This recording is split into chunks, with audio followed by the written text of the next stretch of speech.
11 март көнне шәһәрдәшебез Галина Попованы ветераннар советы сугышчан бердәмлек оешмасы гомер бәйрәме белән котлады. Аңа бүген 91 яшь.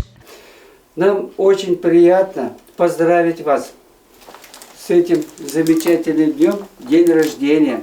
С прошедшим 8 марта подарили живой цветочек.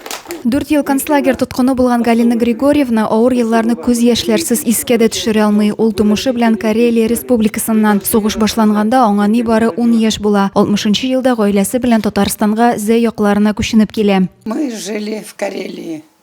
Отец там работал у нас на Славе. На пароходе.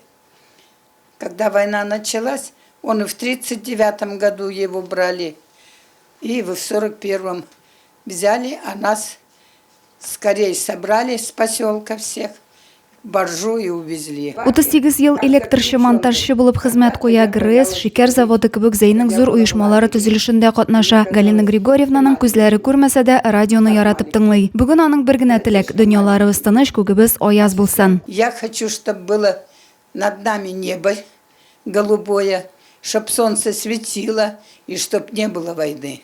Самое главное, чтобы наши дети, внуки и правнуки не видели того, что видели мы. Хөрмәткә лаек Галина әбинең картлык көне кызы Антонина онок-онокчыклары кадер хөрмәтендә үтә. Ул дөньяларыбыз тыныч, күгебез аяз булсын дип тели. Адилә Бурханова, Ангелина Санникова, Зәй хәбәрләре.